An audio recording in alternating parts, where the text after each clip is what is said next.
Certainly. Here's a short dark fantasy story titled In the Forest of a Thousand Eyes, The Hunt Where None Return. In the forest of a thousand eyes, the hunt where none return.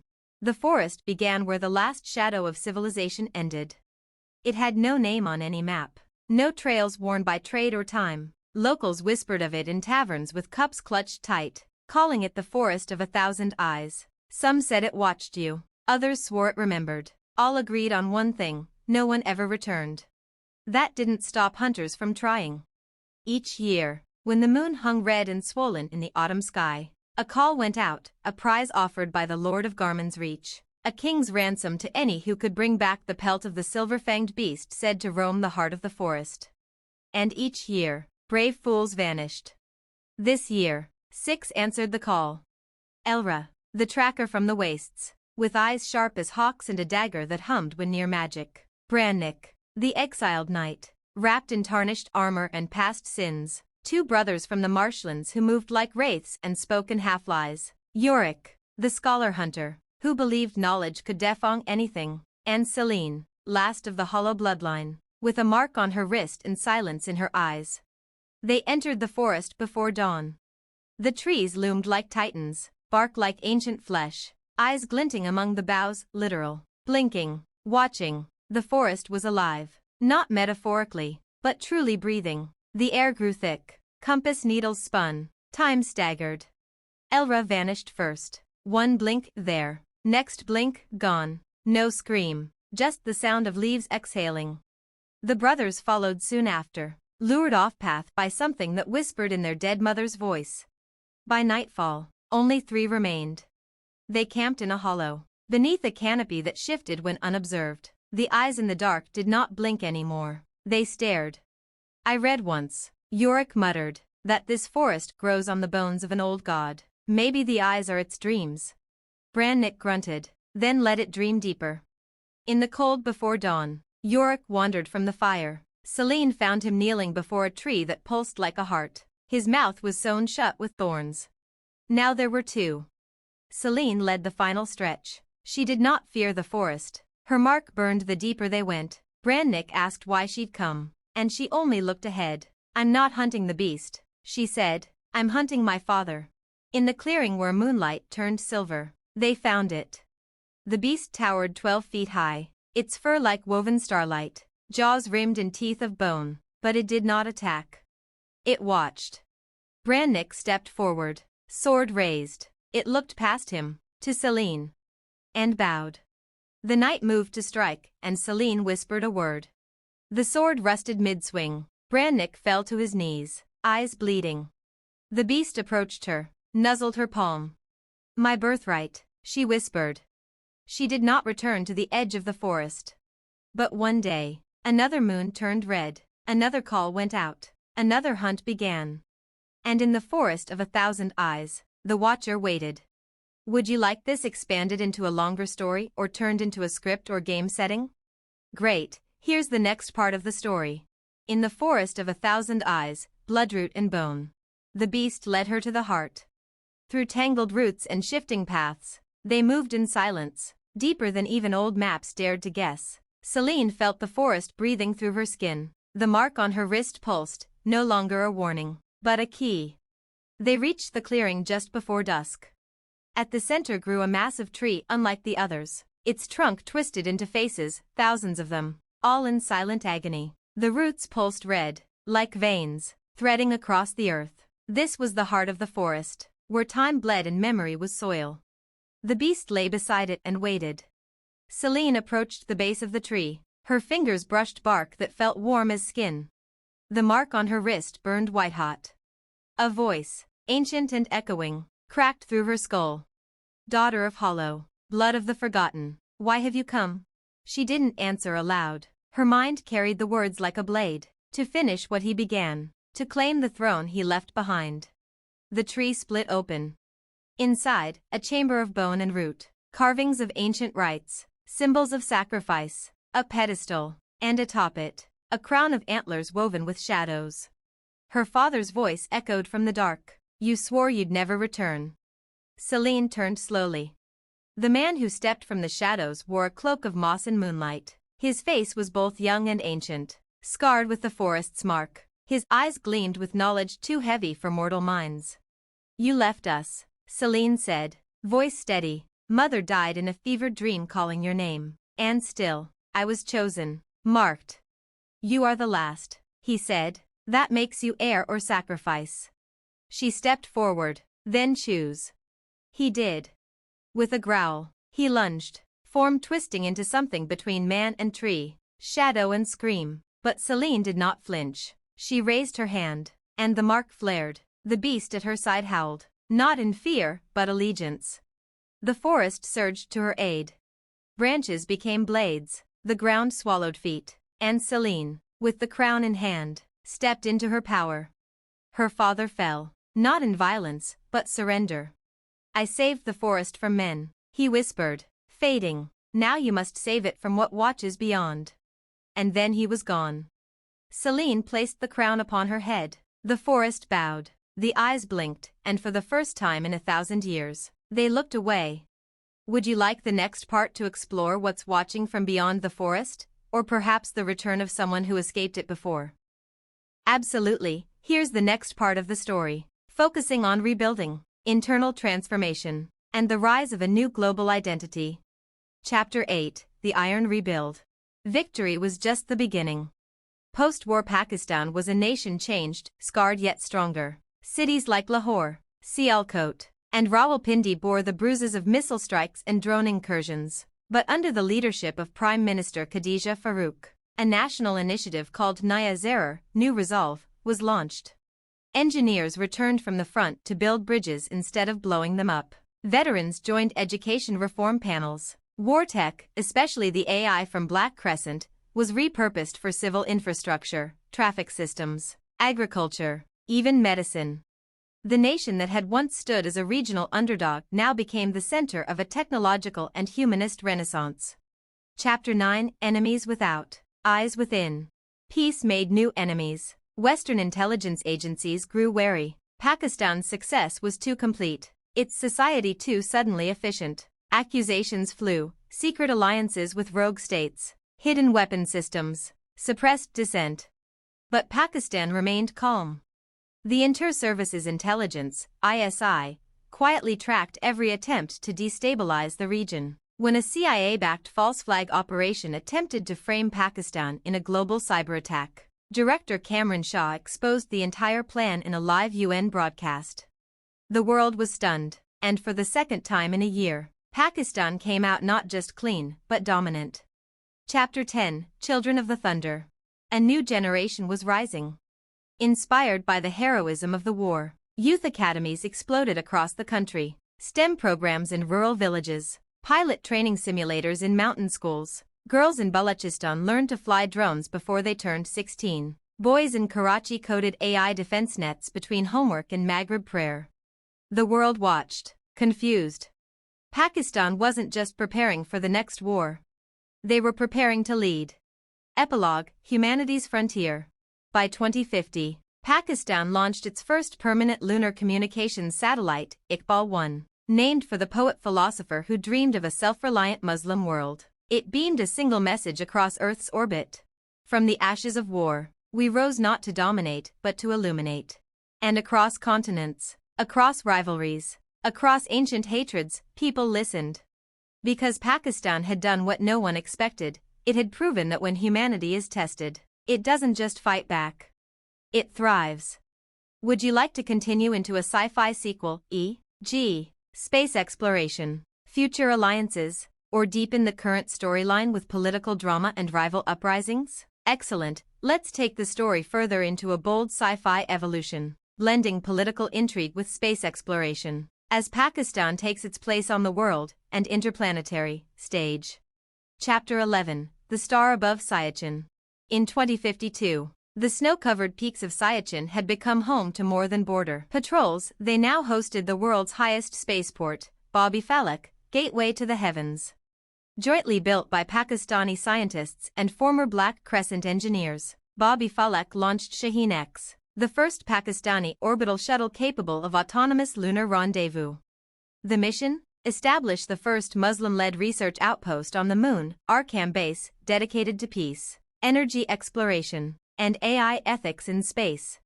Other nations, especially India, watched with clenched teeth. They had underestimated Pakistan on Earth. Now they had to compete beyond it. Chapter 12, Shadows on the Moon. But progress comes with echoes. Shortly after Arkham Base became operational, its deep lunar scanners picked up an anomaly buried beneath the surface of the Shackleton crater. It wasn't natural, and it wasn't human. A multinational race began to investigate the object, rumored to be a pre-human artifact or alien technology. But Pakistan had the lead. Asma Javed, now elevated to UN Space Oversight Chair, brokered a deal. Only nations with a proven record of peaceful space advancement would be allowed to participate in the recovery effort. It excluded the very nations who had tried to sabotage Pakistan decades earlier. The power dynamic had flipped. Chapter 13, The Mars Accord. Meanwhile, alliances shifted. Turkey, Nigeria, Malaysia, and even Brazil joined Pakistan in signing the Mars Accord, a framework for ethical space colonization, AI regulation, and anti-weaponization of celestial bodies. This alliance, dubbed the Southern Bloc, shook old world powers. And when the United States attempted to bypass the Mars Accord by launching a weaponized satellite over Martian orbit, Pakistan's new orbital AI defense net, Safir-7, intercepted and dismantled the object before it crossed into Red Planet orbit. Global outrage followed, but instead of war, the world turned to the one nation that had never once fired first. Pakistan. Epilogue: Humanity, not divided. In 2055, at a newly established lunar United Nations chamber beneath the Sea of Tranquility, Prime Minister Khadija Farooq gave a speech that would enter every history book on Earth and Mars alike. We were underestimated because of our size. We were ridiculed because of our past. But we stood, and we bled, and we built. We did not rise to prove superiority, we rose to prove humanity can be more than conflict. And if the stars truly are our destiny, then let us reach for them not as nations, but as one people. And for the first time in decades, the world didn't respond with applause. It responded with silence. The odd kind. Would you like the story to continue into a galactic-level threat or first contact scenario, or explore how Earth politics evolve under this new leadership? Absolutely, here's the next chapter of the story. In the forest of 1,000 eyes, the binding that should not be. The sky darkened, though the sun had not yet fallen. Around the ruined pool, the wind ceased, and time drew in a long breath, as if the world itself were waiting to see if it would end. Celine stood inside the circle of stones, the crown of antlers on her brow now glistening with veins of silver. In her left hand, a shard of heartwood carved with runes that no longer appeared in books. In her right, a thread of light drawn from her blood. Brannick knelt at the edge of the pool, blade across his knees. The symbols along its spine hummed in a language that made the trees scream when spoken aloud. Across from them, the Watcher loomed, its eyes rotating in slow arcs like a clock ticking against reality. No footsteps, no breath, only presence. Celine began the rite.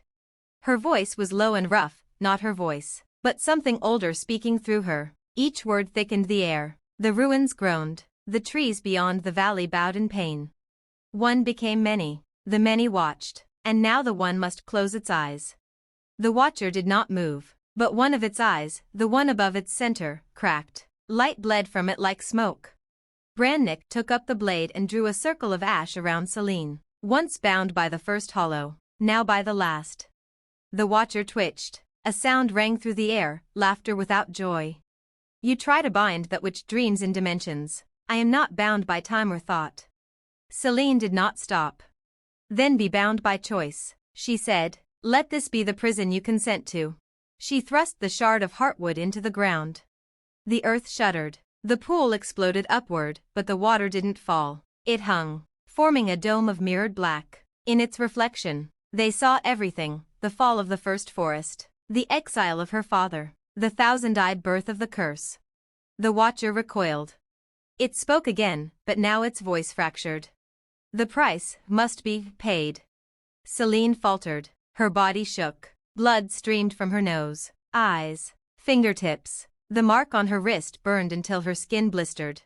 Brannick, she gasped. You have to finish it. He rose, lifted the blade, and stepped into the circle. The light consumed him instantly. But he did not scream.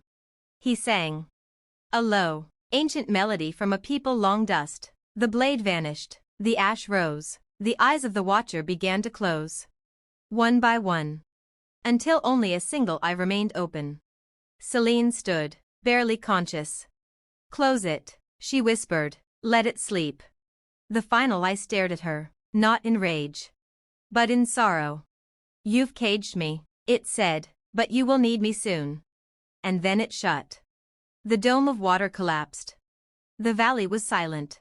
Where the watcher had stood, there was nothing now but ash, wind, and a single fallen feather, white, long as a man's arm, humming with distant light. Selene knelt beside Brannick's body. He was still, at peace. She took the feather, placed it beside him, and turned toward the horizon. Because the watcher was right. Something worse was coming. Something even the forest feared to remember. Would you like the next chapter to explore the threat the watcher warned about, or return briefly to the forest to see how its eyes are reacting? Certainly, here's the next chapter, where we return to the forest to witness what stirs in the shadows of the watcher's warning. In the forest of 1,000 eyes, what the forest forgets. The forest wept. It did not cry as humans do, but the rain came without clouds, and the roots twisted in unease, leaves curled in silence. The 1,000 eyes, once so vigilant, blinked erratically, as if they were unsure what they were seeing. The heart pulsed slower now. Selene had left the crown atop the throne tree before departing to face the watcher. Yet the forest had not gone quiet in her absence, it had grown restless. In her place, something else had awakened. Below the roots, deeper than bones, deeper even than memory, an old hollowness stirred. It did not watch. It listened. And now it had heard the silence where the watcher once was. From beneath the heart, a root cracked. Not from age. From something pressing upward. The beasts of the forest fled, even the silver-fanged ones, even the trees leaned away. The eyes began closing, not all at once, but in waves, like torches being snuffed in a long corridor, one after another, not in fear. In refusal. They had seen something they could not bear to see. Something the forest had tried to forget. The crown of antlers, left undisturbed atop the throne tree, began to rot. Mold spread across the silver. The vines around it shriveled into black wire. And still, the heart pulsed, harder now. Not rhythm. Warning. At the far edge of the forest, where bark turns to bone and roots to dust, a figure stepped between the trees. It wore no crown, no face. Only a shroud of whispering names. Some were dead, some were yet to be born. Its presence did not disturb the branches, it silenced them. It had no eyes. It did not need them. It was not a god. It was what gods feared. And it had waited for the watcher to close its last eye. Would you like to continue the story from Selene's point of view next, or follow this new entity's path as it enters the world? Absolutely, here's the next chapter. Continuing from Selene's point of view as the presence rises behind her. In the forest of 1,000 eyes, Selene and the hollow crown. 3 nights passed since the binding. Selene wandered the borderlands where forest met dead soil, her limbs heavy, the mark on her wrist now faded to a dull scar. The crown was gone, but the weight of it still pressed into her thoughts. Dreams no longer came, only silence, and the whisper of Brannick's last song echoing in the leaves. She should have felt victorious. Instead, she felt watched. Not by the forest. Not by the watcher. But by something that made both seem small. At dusk, she climbed a hill where the stars could see her. The moon was veiled. The sky looked deeper than it should. She knelt, laid her hand on the ground. The soil was warm. Too warm. A breath passed beneath it. Something massive stirred below. Selene whispered an old plea in the tongue of her bloodline. No one answered. Then she saw it, on the horizon, just at the edge of the forest. A figure, far away but impossibly clear. No eyes, no face, no movement, and yet, its presence struck her like a stone in the soul. She did not know its name. but the forest did. She turned back toward the trees and gasped. The forest was changing. The trees were pulling away from the center, bending back like servants bowing in dread. The roots no longer twisted outward but drew in, toward the heart, toward the hollow. The throne tree was dying. Selene ran. Her feet struck earth that no longer trusted itself. Her breath came sharp, wild. Creatures fled past her in blind terror, deer with too many eyes, winged things that sang in reverse, even the silver-fanged beasts, all fleeing the heart. When she reached it, she found the throne split open. The crown lay in the dirt, covered in black moss. And from the hole where the heart once beat, something was climbing out. It wasn't fast. It didn't need to be. Its shape was wrong, not for lack of form, but for having too many. It moved like memory, fluid, impossible to grab, but everywhere at once. Selene stepped back, lifting her hand. No light came. The forest didn't answer. She was alone. And then it spoke, not in words, but in a truth that echoed through her bones. The eyes are closed. The dream has ended. The world remembers what it buried. Selene stood tall despite the terror in her chest. I bound the Watcher, she said. I can bind you. The figure paused. You did not bind the Watcher. You only silenced the alarm. A pause. Now I wake. Would you like to continue with Selene's desperate attempt to confront this force, or reveal a hidden ally from the past who knows its true name? Here is the next chapter, as Selene stands before the nameless awakening, and a shadow from the past returns. In the forest of 1,000 eyes, the name that should not be known. Selene didn't run. She couldn't. Not because she was brave, but because her legs no longer obeyed the idea of flight. The presence before her, shifting, timeless, wrong, was unmaking the rules of reality one breath at a time. Birds above turned to ash mid-wing. The ground beneath her cracked in spirals, not lines. The trees leaned not away, but toward the thing, as if longing for their own annihilation. And still, she stood. What are you? She whispered. It answered not in speech, but revelation. Visions struck her all at once. A star falling before the world was named. A hole torn in the sky that never closed. A forest born from that wound, grown not as life, but as containment. Her father, kneeling in blood, whispering a name and bleeding from the ears. The crown of antlers, not made, but grown from a severed piece of this very thing. Selene reeled, fell to her knees. The presence surged. It would consume her. And then, a voice pierced the madness. Selene, down. She obeyed without thought. A blinding crack of light erupted above her, striking the figure dead on. It shrieked, not in pain, but annoyance, as one might swat at an insect that dared bite. A figure emerged from the smoke. Tall, hooded, a staff of gnarled root in one hand, a flame of memory in the other. A mask covered their face, half bone, half bark. Selene blinked. Who? I was the first to enter the forest, the figure said. Before your bloodline, before the hollow line, I watched the seed fall from the sky. They turned to the shadow. I knew its name once. I carved it from the stone of forgetting. The shadow stilled. It knew this voice. You, it hissed. You were meant to be devoured. I was meant to remember. The figure struck the ground with their staff. Light burst upward in a ring, pure, silver, singing like wind over grave markers. Selene crawled toward the edge of the circle. You can stop it? No, the figure said. I can only delay it. They turned to her. You must go north, past the ash valleys, past the mirrored lakes. There is a gate beneath the world. There, the thing's true prison was made. Selene, trembling, nodded. And the name? The figure hesitated. Do not speak it. Do not think it. Then they turned back to the shadow and opened their arms. Come, forgotten. You may remember me now. The thing lunged. Selene ran. Behind her, the world screamed. The eyes did not reopen. They were weeping. Would you like the next chapter to begin Selene's journey to the gate beneath the world, or glimpse what lies on the other side of it? Here is the next chapter, as Selene begins her perilous journey toward the gate beneath the world. In the forest of 1,000 eyes, the path to the gate. Celine didn't stop. Not even when the ground trembled beneath her feet, nor when the sky split open with the sound of 1,000 wings dying in unison. She ran, heart racing, the distant echoes of the battle behind her pushing her forward.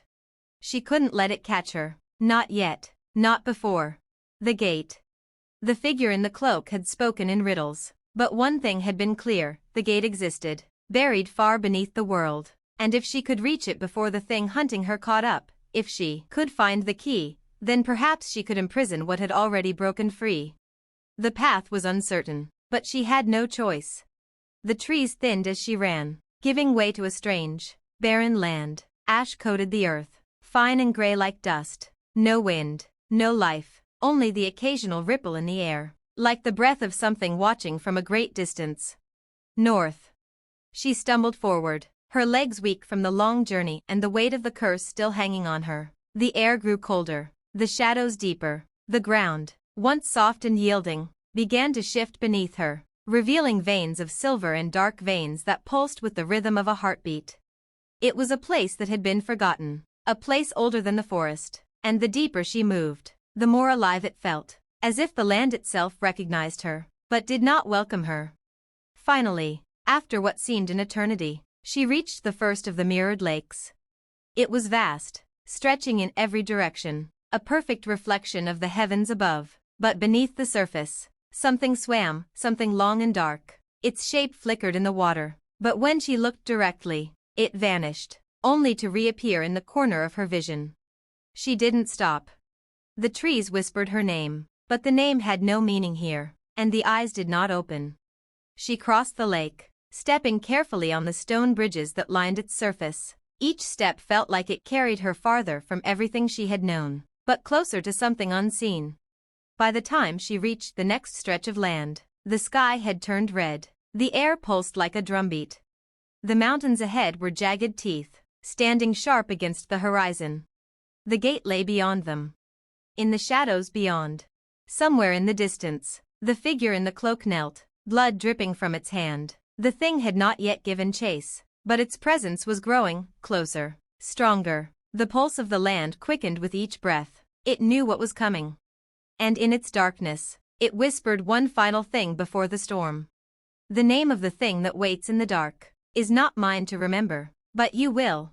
Celine's journey continues toward the gate beneath the world. Would you like to follow her path through the mountains, or perhaps see what happens when the shadow finally catches up with her?